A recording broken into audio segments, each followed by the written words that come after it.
All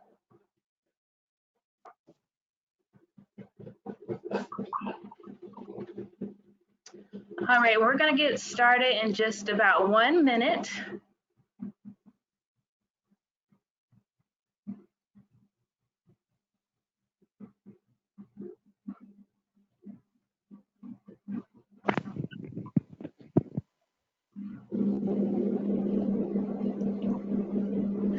And if Dan, if you can open up the PowerPoint.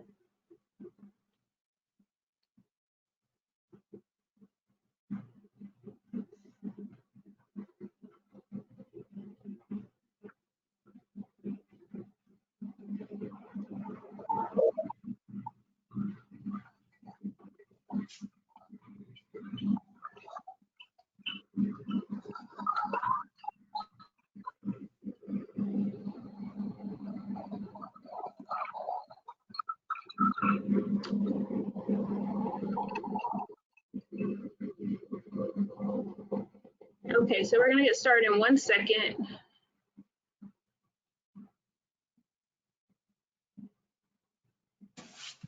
And Dan, when you're ready, if you can open up the PowerPoint for me.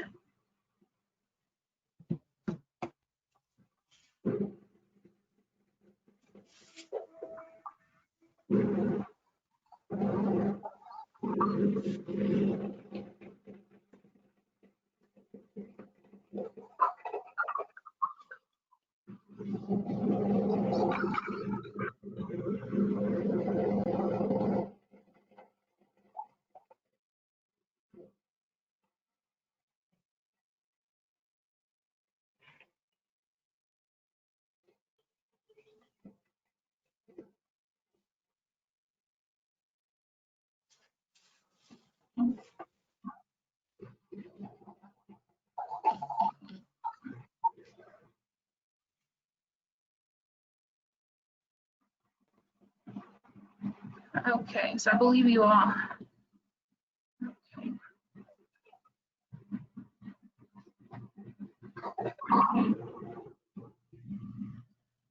All right, so we're going to begin the presentation. Tara, can you see the PowerPoint on the screen? All right, there we go.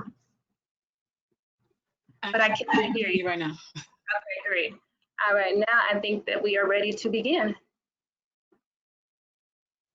All right, so I want to welcome everyone to this fireside chat with Tara Enahoro. I'm on behalf of the Metropolitan Black Bar Association. I want to welcome all the attendees. As you may have seen in the flyer, today's webinar is eligible for CLE credit. So you need to stick around for the entire presentation to be able to get the code, to be able to enter it when we email you after the presentation in order to receive your certificate. So for those who have not participated in our prior fireside chat or our prior panel discussion, this is a continuation of what the Sports and Entertainment Division, a part of the Metropolitan Black Bar, has been doing regarding esports. I don't know if you all know, but esports is now a hot topic when it comes to gaming, especially now with COVID. And there's been a lot of people inquiring about what is esports, how does the business work? So what better to have the COO of a company to be able to talk about these things. So welcome here, and I want to thank you for being our guest for the fireside chat. Thank you very much. So I do want to go through your bio. Dan, if you could scroll through to slide 3.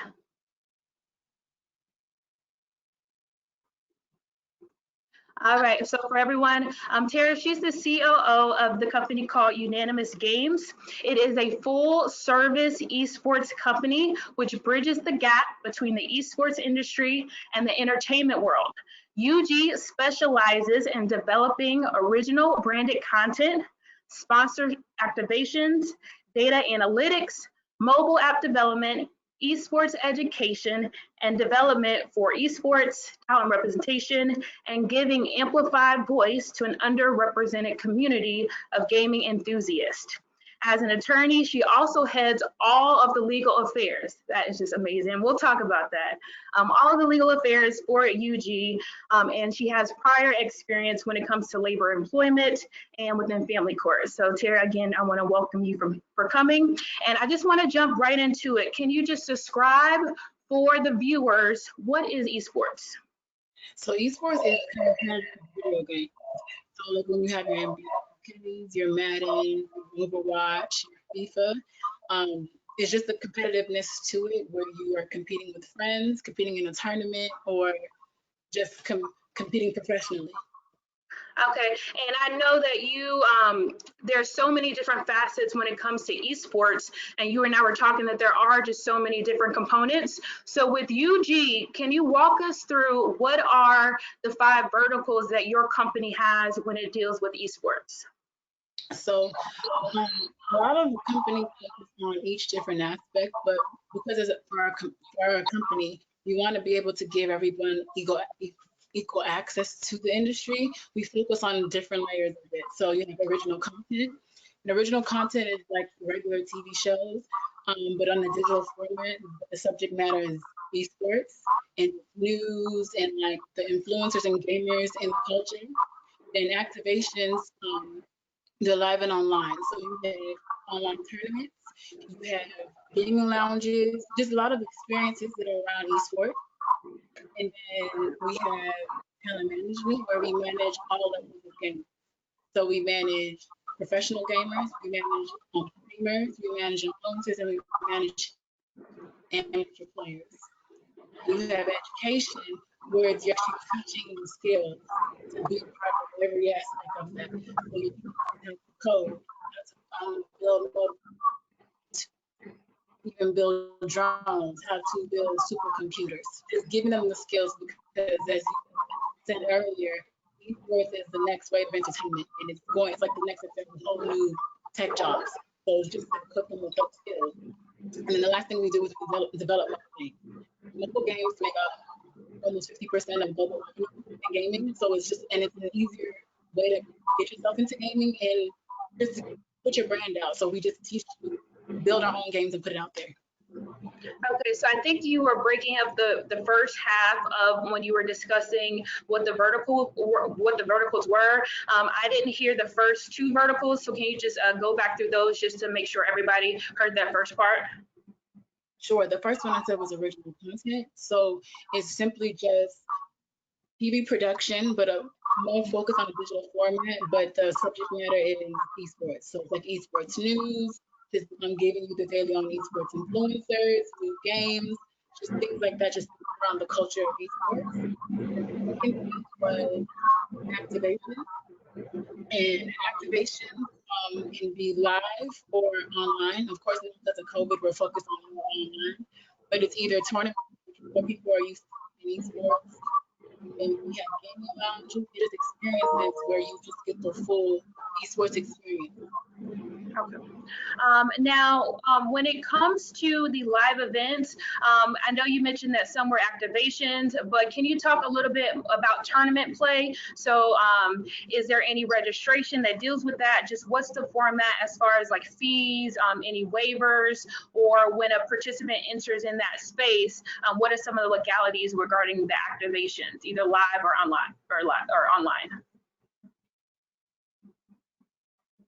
Uh-oh, sorry, we're I think we're having a hard time hearing you. Let's see if anybody post in the chat whether they're able to hear Tara. I know I'm struggling. Let's see. Sure. So well, first the game by no, we lost you again.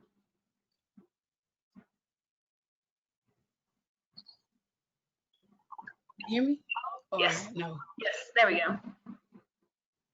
Now, lost you. You hear me now? Yes.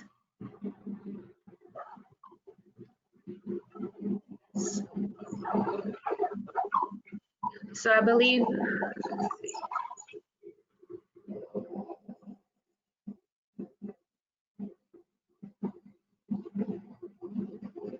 let's see, can we try one more time? No. You're going in and out. Let's see.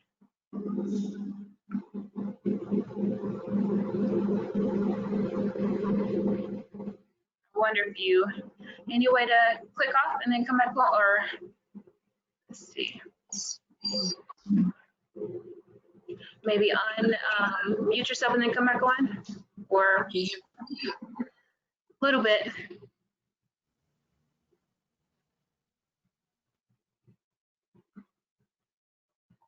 Sorry, everyone, we're just working through making sure you all are able to fully hear Tara. Yeah, or, okay, let's see. So I'll keep talking and then let's see if then we can get you to hop in. Okay.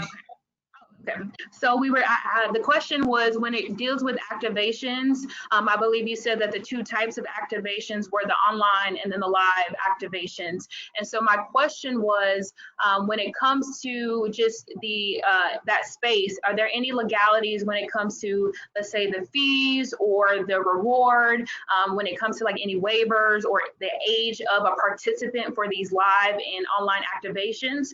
Can you just discuss what some of the legalities are of that? Well, sure. So okay, what happens is that, well, first you have the game that's being played, which is owned by the publisher. So you have to obviously put, because you're not getting an actual license to play the game, but you are allowed to play the game, you have to state that you are not an actual partner, even though you're playing the game. There's certain legalities, even running a tournament under a certain game that you have to follow based on the publisher. So that's those set of legalities, just running the tournament. And then for someone going to register, it depends on what the goal of the event is. So you can either have a fee or it could be free. And either way, mostly for tournaments, you have a cash prize or giveaways or things like that. And usually, I know, well, for us, because we're a New York-based company, like when we do our live tournaments, you have to be 18 and over. So if you're younger than 18, you would have to get a parent to sign for you to come in and play, and your parent would have to come with you.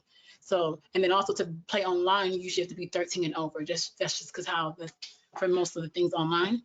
So those are the guys when it comes to it. And then the cash prizes, yeah, if you are underage and you win a cash prize, it's just that you just have to have your parents will be with you. But if you're over age, or if you're of age, you're able to get your cash prize. So the next thing I want to talk about is the talent management section. I'm not sure if you all, everyone heard you when you were describing how UG manages players, but can you just discuss how do you go about finding the talent?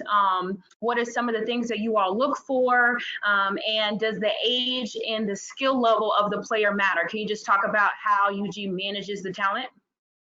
Sure. So, I mean, UG is a Black-owned company, so a lot of the talent we look for and are seeking are Black kids and kids of color.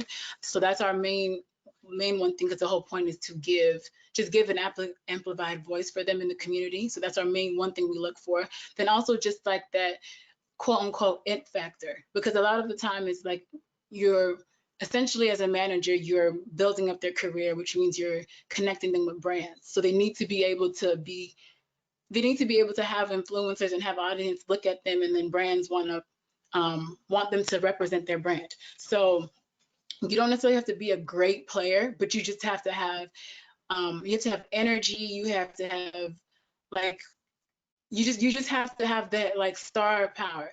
Now it depends, because we have a level of different gamers that we manage. So for a professional gamer, of course, you have to play very well because you'll be on a professional team. And for amateur players, it's just that you play well, but you also are entertaining at the same time. For an influencer, you just have to kind of know the ins and outs of the game a little bit, but it's more that you're entertaining. People aren't really watching you because you know how to play the game. They just want to see what you're doing. And then for streamers, it's the same thing. So that's what we really look for. So we usually, just like how a basketball team will look for a basketball player, how you scout for them, that's the same thing. You go to different events that they're hosting, you check them out online, different upcoming stars, and just you see how they're doing and see how they have engagement with people, and then you just see if they're a big fit for your brand. So getting into what we're here for, and that is on the business side, how to dissect and how to actually create a contract if you are interested in working in esports. The first agreement that I do want to go through is the talent agreement. And so Dan, if you can just switch to the talent agreement. And as we're getting that pulled up, can you just explain for us when you're dealing with a talent agreement, like what exactly is it? Who are the parties? And is it synonymous or does it equate to a sports contract or entertainment contract, or how would you categorize it as? So I would say the same thing. It's just the subject matter is different. So where your roles and responsibilities deal with may differ because esports is the main focus. But you pretty much it's the same parties. It's the management company and the talent, and it's pretty much standardly the same terms. The commission may be different just because depending on the industry, that kind of sets the tone for how much commission you could ask for or negotiate for. But it's pretty much more or less the same. And I forgot to have you give kind of your background and how you got into esports. So I'm going to have you do that in just a moment. But I think the reason why now it might be a good place to insert it is because from my understanding, you had to create a lot of these contracts, you know, by yourself, because as you were saying, esports is a new industry, right? So you had to basically construct them. So if you can, before we dive into what these agreements are, just discuss a little bit about your background and how you got into UG, and then just what your day-to-day is to where you would have had to then create these agreements and these contracts for the different verticals that you have at UG. Sure. So I'm an attorney, obviously, but I was always interested in entertainment and sports and just trying to figure out my space. So when I first got admitted, I was, of course, like most of us, just like taking different legal jobs. So I was doing family, I was doing employment, and realizing that wasn't really my forte. So my uncle happens to be really close friends with our founder, Brian Biggs, and he connected me with him. And he actually connected me with him to like give me ideas and kind of figure out the space and just give me advice. And also I have a nonprofit that he was also just giving me advice on. And after he gave me advice, he connected me with all these other entertainment attorneys. He started telling me about esports, which is something, I mean, I know we played sport like esports, we played video games growing up, but it was nothing I never thought of it being a real industry. And he explained to me what he was trying to do, his mission, how his mission was to give access and opportunities and skills to the Black community through this platform. And it was just so, it was so moving and mind blowing. I was like, wow. So when I was done meeting with him, I literally like hit him up the next day and was like, can I just shadow you on some days or whatever? So like in between the work, I was shadowing him, and then started doing like legal consulting on legal services there and just giving some ideas. And then he asked me to be a part of the team. Then it moved on to like kind of working on business deals, and then it moved on to like the operations of things. And that's where I am right now. So literally it was like, it's all God. It was like nothing planned. So as part of your job, how would you say that you were able to then develop, let's say we're going for the purpose of this webinar, we're going to talk about talent agreement, service provider agreements, and then some gaming licensing agreements. So since this was a new and developing industry, how did you pull, I guess, your resources or your expertise to be able to then draft and create these agreements? So a lot of it was from help, definitely from other. So a lot of the entertainment attorneys he helped me with also was giving me advice of what would work. So a lot of that came from that, and then also just looking at previous agreements I worked on. Since pretty much contracts kind of follow the same format, it's just subject matter and certain terms that are a bit different. I kind of went from there and then saw what is that we were trying to do in this contract, and then just kind of just figured it out. Okay, so let's just go ahead and jump into the first agreement we're going to discuss, and that is the talent management agreement. So just beginning with the basics, who would then be the talent in this agreement? So the parties. The talent would be, well, the talent is the gamer, essentially. So, and it's different levels of gamers. Like I said before, it's either professional gamer, an amateur gamer, or an influencer or a streamer. Okay, and does the level or the, I guess if they're professional, amateur, or influencer, does that then affect how you then draft your agreement, or does it affect the terms? Sure. So if it's an amateur gamer that's just getting into it and just trying to figure out their brand, usually you put a shorter term just because they're still trying to figure out your way. You don't want to tie them in. Like we do, like even though we are managers, we do care about the talent and make sure they are getting the experience and getting what they need out of this relationship. And then also when it comes to commission as well, you take a lesser commission than you would from someone that's probably more professional or seasoned, just because you know it's going to take a little bit more time to figure out what their brand is and to pitch them to other partners. Okay, so would you classify the talent agreement similar to an entertainment contract than a sports contract? Yes, I would say it's more so like a contract. Okay, so you discussed two main things that are actually provisions number 3 and then number 4. So you talked a little bit about the term. What is generally the standard term for a player or gamer when you all are deciding to manage them? It's usually between 1 and 3. So it's like, and then you give them option periods. So you could also give somebody one year and then consecutive option periods after that. The same thing for 2 or 3, but it's usually between 1 and 3 years. Okay, and then as far as the commission fee, how does that, are these gamers, are they on salary? Are they on commission? Can you discuss the different types of fee structures? Sure. So for professional gamers, they do get a salary. Like we manage NBA 2K players, they do get a salary. So that's how they make money. But through us, it's through partnerships, and that's what usually happens. And then for us, we take commission off of the deals we work on. And what is the standard commission fee that you all or an agent or a manager would take from a gamer? The standard one in the industry is 15 to 30%, but we take 15 to 20%. Okay, and just what are some of the things that would affect the fee? What do you mean, like what affects what we negotiate to right. take it? Like I said, it's just the experience. So if you don't have that much experience, you definitely are just trying to get them into the industry. You start off with the lesser commission, and then those that are more experienced, where you know you would have to do more work with them, and there's already more opportunities. It's just you're managing it for them, then you take a higher commission for them. Okay, and so as far as UG or other agents or people that want to manage, what are some of the products or the thing or the activities that the gamer would be doing to where you all will receive a commission off of those activities? Okay, so like I said, the professional, well, for us, we don't, but for professional salaries, we don't take any commission off of that because that is their salary. But what it is like if when they have streams, when they do shows, when they do appearances, those are the most when they do tournaments, anytime the talent is making an appearance in any type of form that doesn't have to do with their actual, like if they're doing something professionally, that's where we take a commission off. Well, commission off of what we brought to the table and what we worked with them with.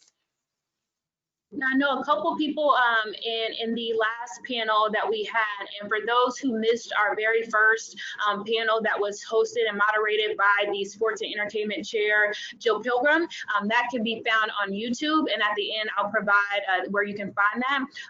But some of the questions that were asked about the agreement is, does the age of the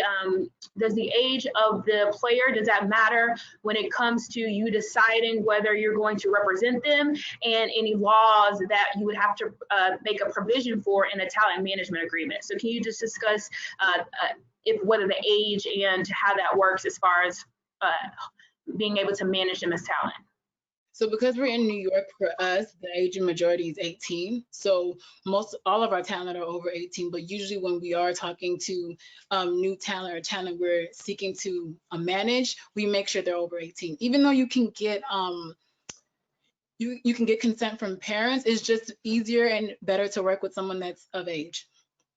And then even when it comes to doing tournaments, certain things they wouldn't be able to do if they're not the part of the age of majority. And even, yeah, it just makes it a way easier. So we've never had that problem. I just know one time when we had a live tournament, we just had to make sure one of the kids had a signed waiver from his parents because he was underage, but we don't manage anybody under 18.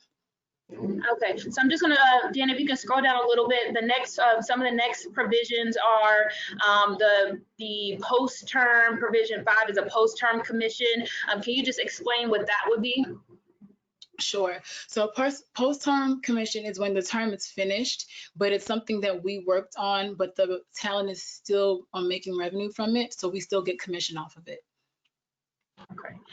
And then another question that I had was as far as how these gamers are taxed.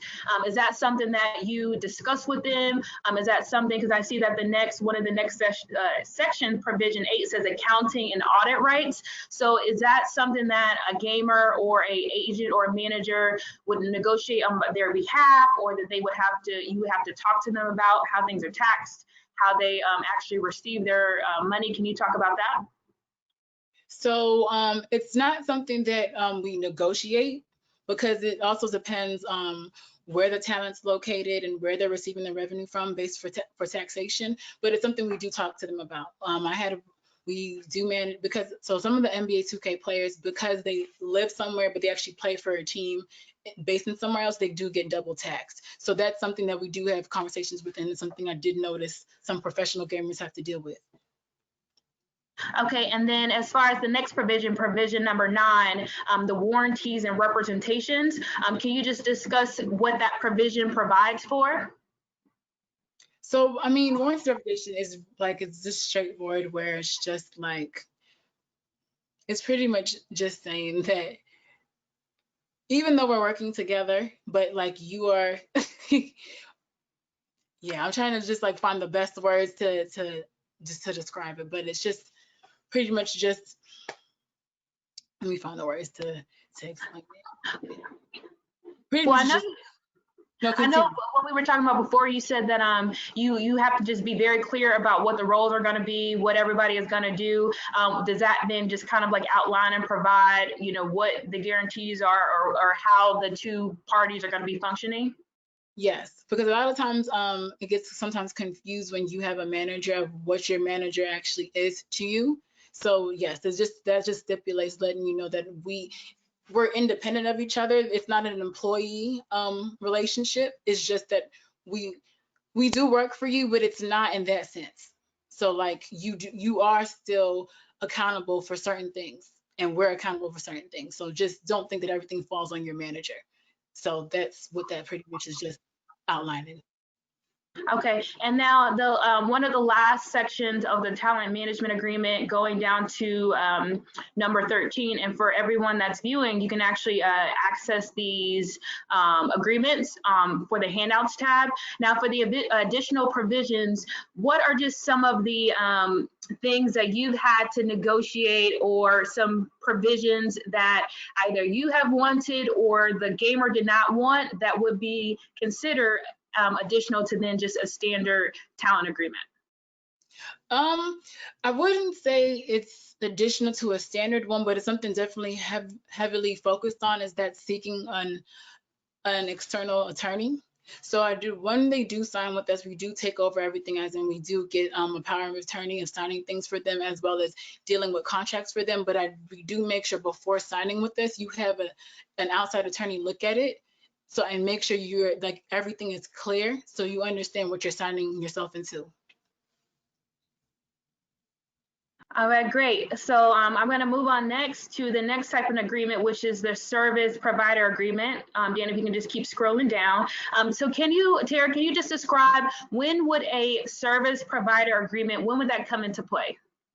So it comes in two type of ways. For us, usually when someone is contracting us to do an event for them, so either like to do a gaming lounge or to run a tournament for them, that's when it comes into play. Or for us, when we're getting somebody to help us with operations, that's when that comes into play.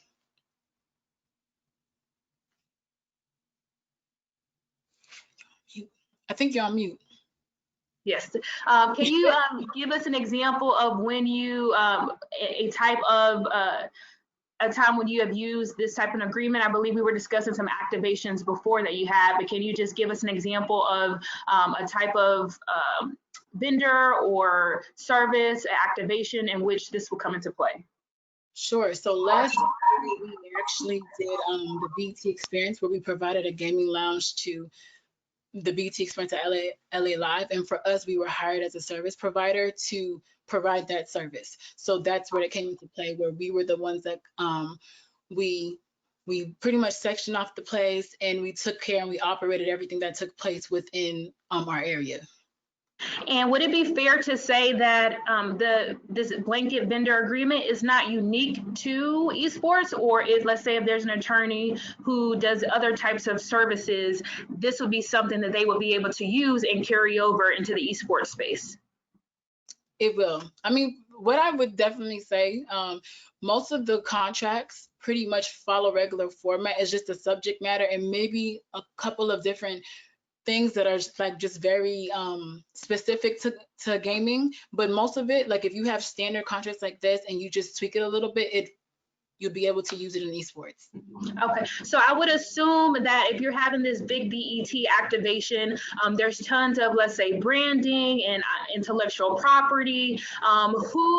Is there a provision within this service agreement that will outline, who's owning these IP rights, or can you just discuss that a little bit? Sure. So usually we use a term called ownership or intellectual property rights. And in that, the person that hired you to be the service provider, they own the rights to it, but they're giving you a perpetual license for you to use it in marketing for this and also just throughout the actual event. Okay, great. And so, and then I'm just trying to, I'm scrolling down the agreement as well.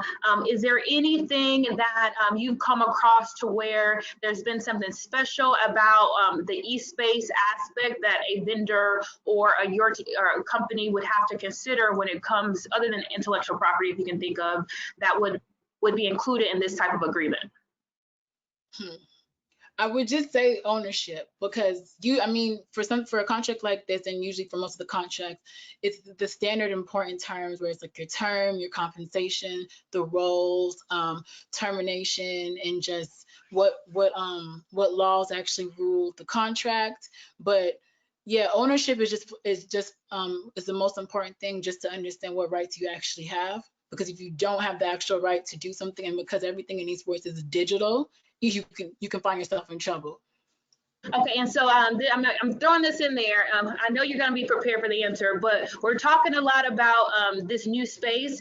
How is it actually regulated? So I know that you all are figuring this out as it goes, but as far as the rules, regulations, I know you were telling me that some of the IP is governed by federal law, but esports as a whole, who is regulating or controlling this industry? That's a really good question, and honestly,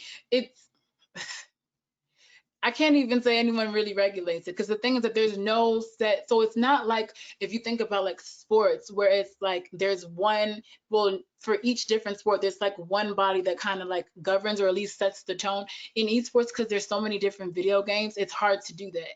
So even if, like, for instance, the way people would do certain things in Fortnite or 2K, it wouldn't necessarily work in Overwatch. So it's just like pretty much the industry is setting the tone. Things are just, what becomes norm is what now becomes not law, but what people follow.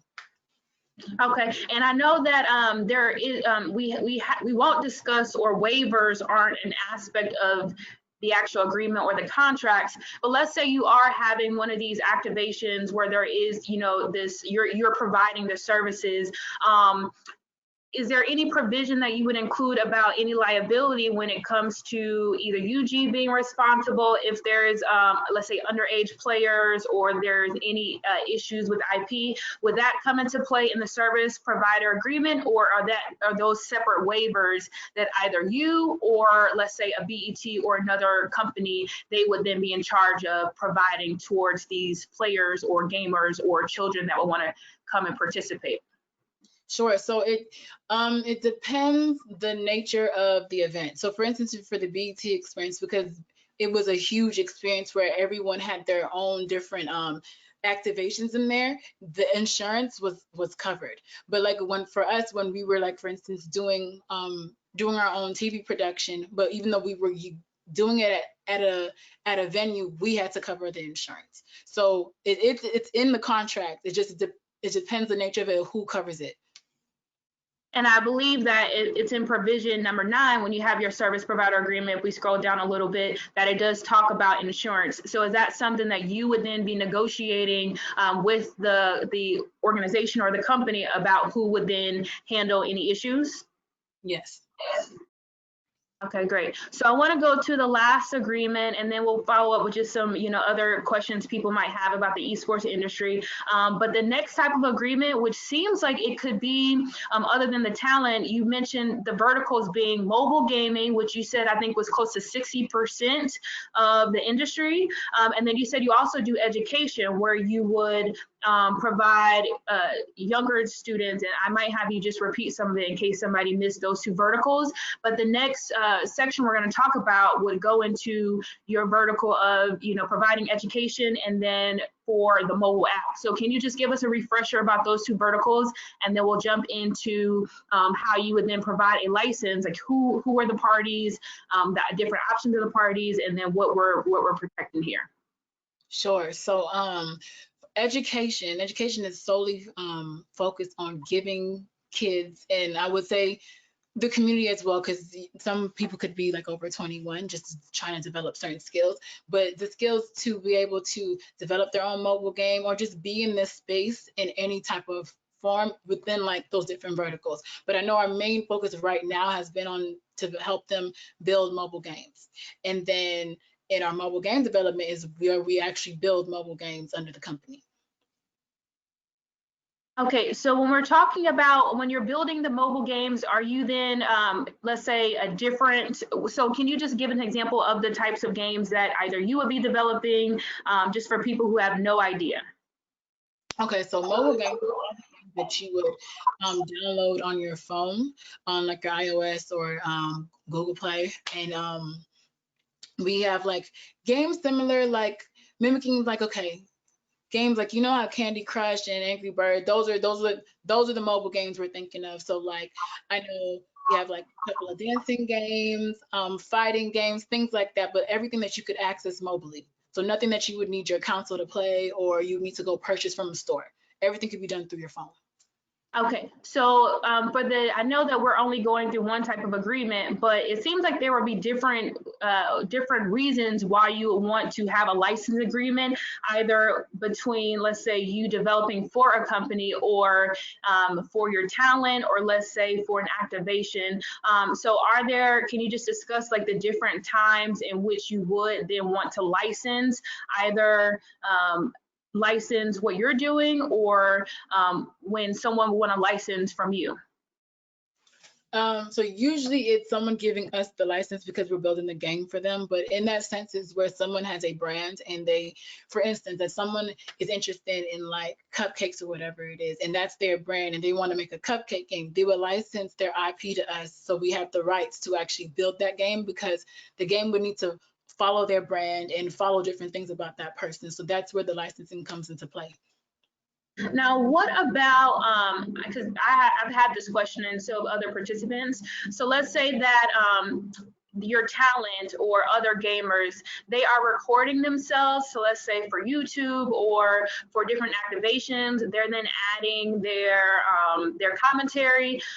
Then who then owns that intellectual property? Because it's not then just the game, right? It then becomes your talent active, participating and then creating then their own IP. So can you just discuss how that would, does that qualify for any type of license, any IP or gaming license, when the player is then incorporating or adding or participating in playing or in game development? Sure. So, well, one thing, we don't own any of our like talents IP. What we have with them is that they license us for this. Or if we're in partner with them on something, then we would share the ownership in whatever we build out. But when they're streaming or something like that, depending on the platform, because on the platform, of course, if you're doing content on there, that comes into play as well as into ownership. But when they're doing something on their platform, they own their IP. Okay, so just jumping into some of the provisions of the gaming licensing agreement. I think you said that you would be the one that is requesting the license, or you're licensing the the content. Are there any, let's say, when we're going down the provision, is there a standard fee that is industry or that you come across that's typical when it comes to having this license? Because the license goes hand in hand with the service that's being provided. So it's a game license agreement, but it's also a game development agreement. But because to develop the game, you need their license, it's called a game license agreement. But it can also be called a game development agreement. But there's not a standard price because it depends what you're doing. So if you are building a certain type of game, and depends what kind of game, the price is negotiated based off that. So there's not a standard one because it kind of changes depending on the client. Okay. But is it a fee that you are charging the client? Yes. Okay. The next provision, or some of the other provisions we have is, let's say, like the social media and some of the branding and marketing. Can you just discuss what those provisions are when it comes to the licensing? Because I would assume it would be beneficial to UG to promote that you all are developing games. Can you just discuss what those provisions are? Sure. So it's just pretty much saying the platforms where you can market, and just because, just like the client, the whole point, the better a game does is better for both parties. So of course it's like, well, we're marketing, we would like you to market too. Both of us do marketing, it's better revenue for us. So pretty much, like I said before, in that essence, when you're licensed, when you get a license, you're licensed in perpetuity. So it's only in the essence of marketing and then building the game. So that's where it comes into play to kind of dictate how you can market it, and this is just the way that you have a license to market the game. Now, gaming has really been around for forever. I'm not, super old, but I would assume that, 70s, 80s, we have been playing games. Are these gaming licensing agreements, have they had to be tailored, or are they particular to esports, or is it really any type of developing that has been used for the past decade? Like, has there been any revamping or special provisions when it provides to then the actual competition of the sport? I can't say what I can definitely say is when I was coming up and creating these, there weren't a lot of other agreements to look at. There were agreements that kind of fit the similar mold, but not an actual gaming development agreement for me to really look at. So I would say they definitely developed. And then also, I don't think IP or even like data played a big play back in the day, and now people are starting to realize owning that and like reselling it, and that's really important. And just like data, it plays a big role in marketing and how it dictates how you sell your brand and everything like that. People are understanding the importance in that, so that plays a big role in contracts these days, which I think back in the day when I was looking at older contracts, it wasn't really a big thing that was discussed. Okay, so I'm just scrolling down. I'm looking at some of the other provisions that I think might be important to talk about. And I'm going down to provision number 16 when it comes to governing law. And I know that you and I, we were discussing, and you basically said that there is no type of regulation, but when it comes to licensing and IP, I would assume that there is precedent, or there are other instances when there has been some disputes. So how do you then describe and discuss who would what governing party would then control any issues when it comes to IP? Yeah, so yes, there's no formal regulation in esports. However, if there are disputes, you just handle it how you handle other regular legal disputes. But everything's dictated by which law that's in there. And most people, I know that we like to do put mostly in our contract is arbitration first, just so everything's handled amicably, because esports is a digital space, and it's everything you could see and look it up. It's like everyone is very careful of their brand, so they rather deal with things under wraps rather than making it a big situation. Not to say that there haven't been huge cases going on with different issues with publishers and like IP rights, but it's just most of the time people try to handle things under wraps. So even though governing law, it's always put in there, most people just handle arbitration or just try to deal with things with each other, not really involving their attorney. Okay, I think that that is something that we're going to talk about in a second. So for those that are trying to get CLE credit, I just want to provide the code for you. It's going to be E as in sports, E20 sports 20. So again, that code in order to receive your 1 hour of CLE credit is going to be E20 sports 20. So now, Tara, I want to move on to now the if you're representing a player or if you're representing, a developer, what are some of the key provisions that you have had to negotiate with, let's say, a player's agent or friend or someone who is then representing them? Are there any of the key things that you are actually negotiating in our hot topics? Sure. So for a lot of time for us when we're negotiating things for talent, it's more with a brand when they're trying to get a talent to do something. And for us, compensation, what they're actually doing, and then ownership and what's happening is usually huge things that we discuss. Okay, and I think you were mentioning before that when you're discussing the fee, it really just depends on their level or their experience. Would you say that? Yeah, so for us, when it comes to getting commission and figuring out how we deal with our own talent, that comes into play. And that also is something that brands look at too. So even if you're not experienced or don't have a huge brand or a huge following, because a lot of times what brands look at are your social media followings or your subscribers on your YouTube. And if you don't have a huge following like that, then that also plays a part in what they're offering in revenue for you. And I noticed you and I were talking before about there was a provision that talked about management expenses. Have you ever came across any, I guess, any strange ask as far as what you all can do or what you can't do or what they want or what they don't want? Has there been, because I'm assuming other entertainers, they have crazy requests. Are there any things that are unordinary that you've come across that a talent has wanted? I can't think of any. Our talent are pretty chill and laid back people, so they haven't asked us anything crazy. I mean, it could have come across their mind, but they didn't have the balls or thought like, okay, let me ask it. So everything has been pretty straightforward and normal, nothing too crazy. And I know you did mention that normally, because I would assume, I could, me myself, a non-lawyer, could be a talent or a gamer, and you're interested in me. And I think this is similar to other just regular athletes who sometimes don't have an attorney, they don't have a manager.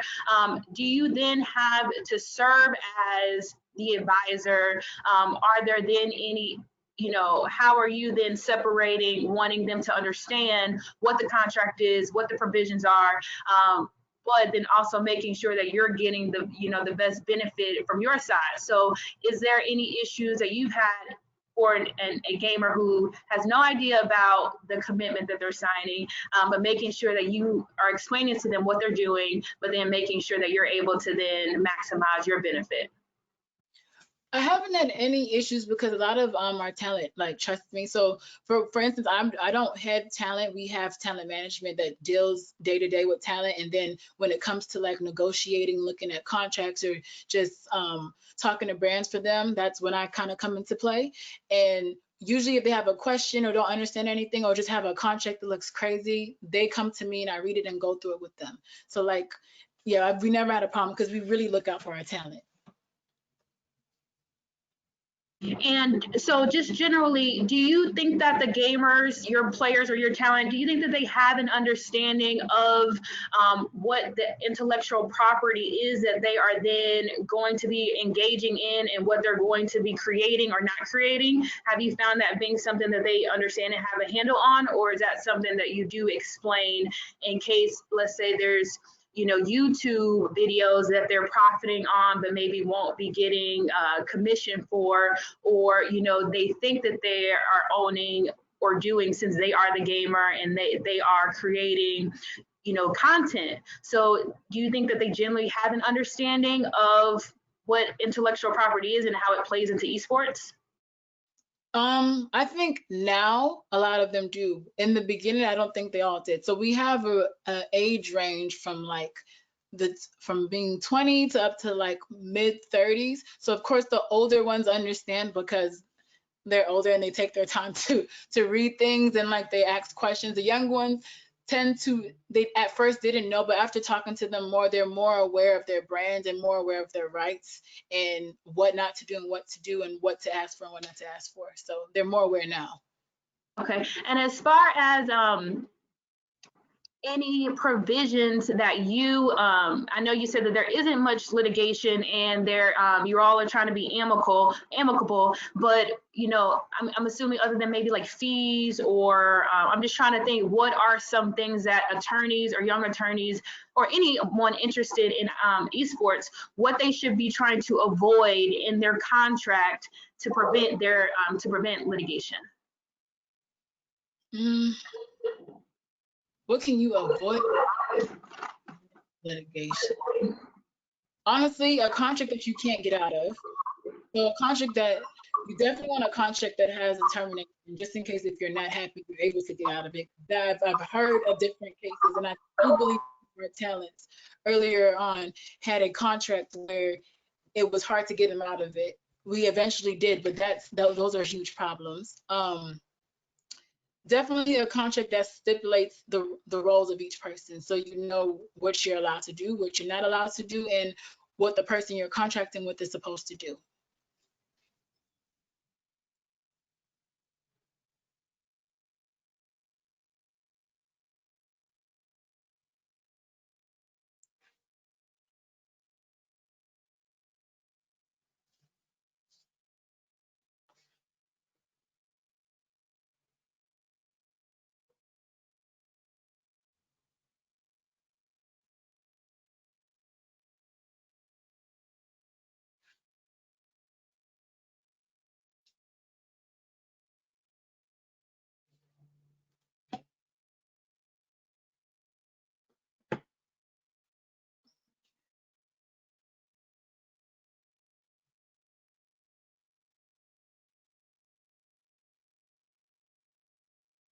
Okay, I guess she said we'll be taking questions now, but I do not have access to the questions. So Dan, do you have any access to have any questions been asked? And do you have any access to the questions that possibly were asked?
Trying to see. Sorry, guys. We're trying to figure out something here. I'm trying to see if anyone has any questions, but I can't access that. So let me see if, I don't know if Dan can hear me. If you have access to questions, let me know.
Sorry, can everybody hear me? Yeah, I can hear you. Sorry, I apologize for that. My camera shut off. I'm not sure if we all continue. Let's see. If you all, let's see. I don't know what happened. I apologize. But just the last two sections that we were going to talk about is that for attorneys that were interested, if they were interested in getting a career in esports, can you just talk about some of the things that they can do to get into the space in any capacity? What I would say, I would tell attorneys to focus on transactional deals. So a lot of things in, well, not even a lot of things, everything in esports mostly are contracts. So I would definitely say get your skills up for writing contracts and being able to negotiate.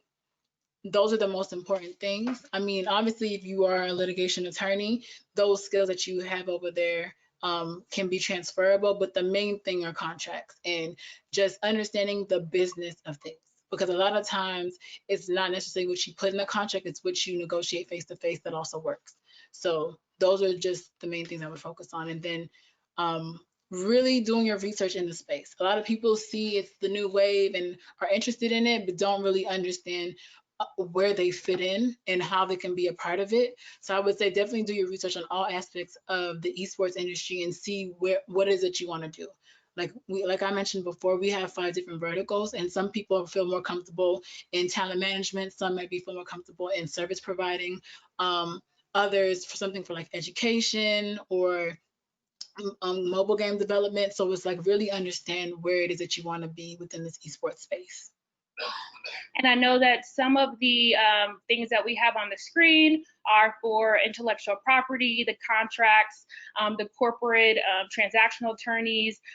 Just when you are dealing with other attorneys, in what space and in what capacity are they in? Honestly, when I'm dealing with other attorneys, because it's usually for other companies, they're either in-house attorneys, corporate attorneys, and I would say sports entertainment attorneys as well, depending on what brand we're dealing with. Intellectual property, but I wouldn't say it's a heavy focus on it. They just happen to have that as a skill or focus on it, but mostly it's a skill within the space of those other type of attorneys I deal with. All right, great. So at this point, we're going to take some questions. I believe that there's some that are on the chat section. Just give me 1 second. We'll pull them up.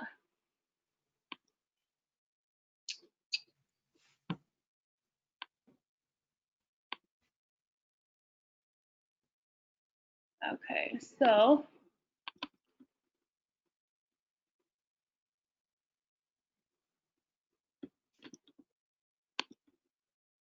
let's see, Tara, do you see any questions in here? I believe there are some. I do not see any questions. Are you putting it up on your screen or should I click on something? I believe on the right-hand side, there's a section that says questions. So we're just trying to, I believe there are some.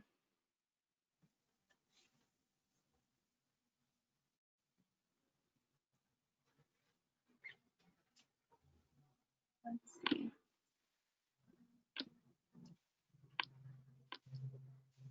One second, everyone.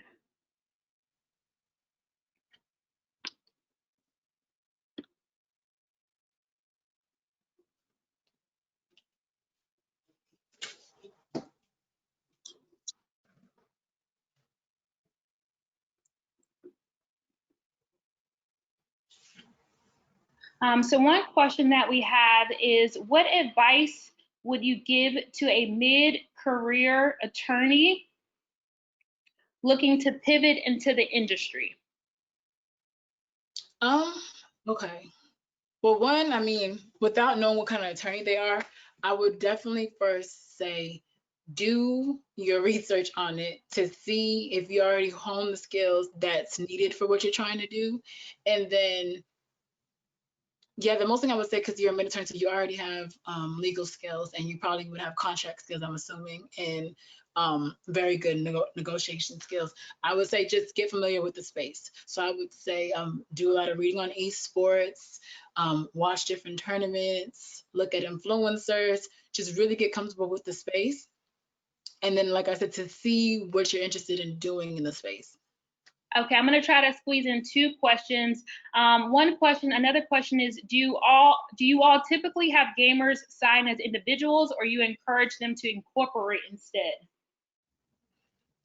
So most of the talent that we sign, some of them sign as individuals, and then we incorporate them after, just so it's also important to see what kind of brand you have first before you incorporate. You don't want to necessarily start incorporating on the offset, because we do have some talent who have started that thought they wanted to be talent in this space and then realized it wasn't for them. So it's also figuring out what the actual goal is for that talent. But yes, we do sign some that are through incorporations.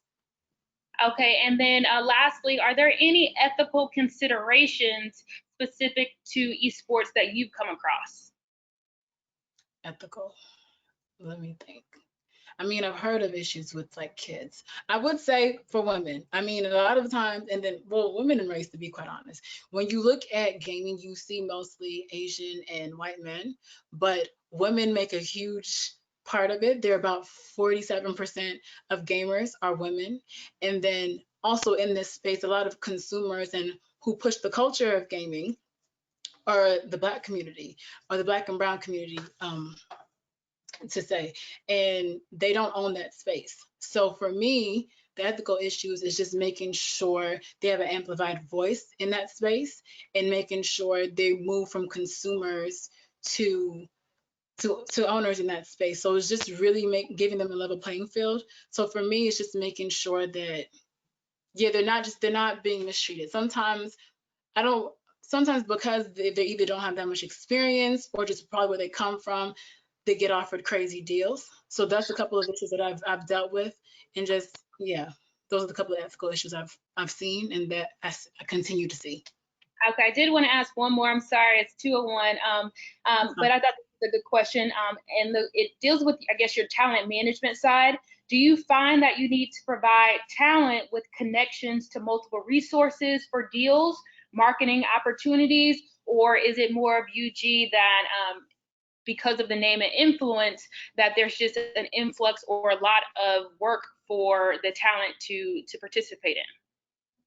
Or do talent leaders, they are able to pool their own, influence when it comes to social media, tournaments? How much work do you really do for UG for your talent? So it's both, because for some talent, they already have a huge brand, but when they sign for UG is to help them with managing their brand. So then that's when it comes to play where UG actually helps them in managing and negotiating for them. And then others that don't have a brand, it's you pretty much doing a lot of work.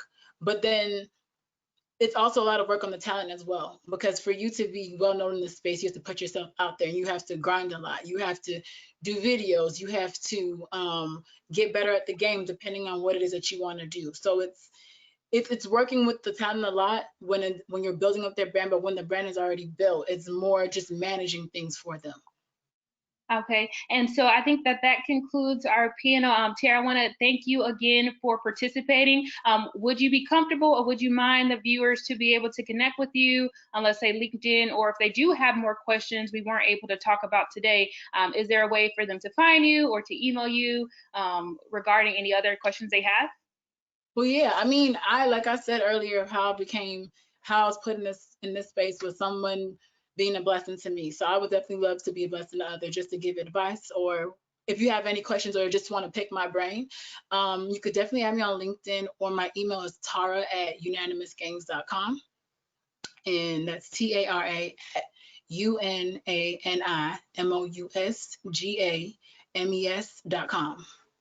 All right, everyone, that concludes our webinar today, a fireside chat with Tara, when we're talking about transactional agreements in the esports space.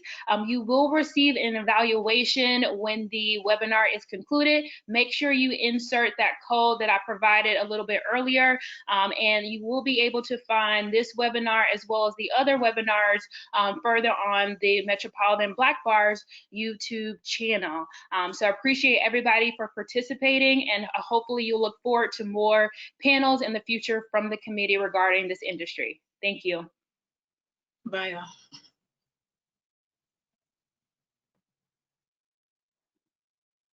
Oh my gosh, we did it. Oh Lord.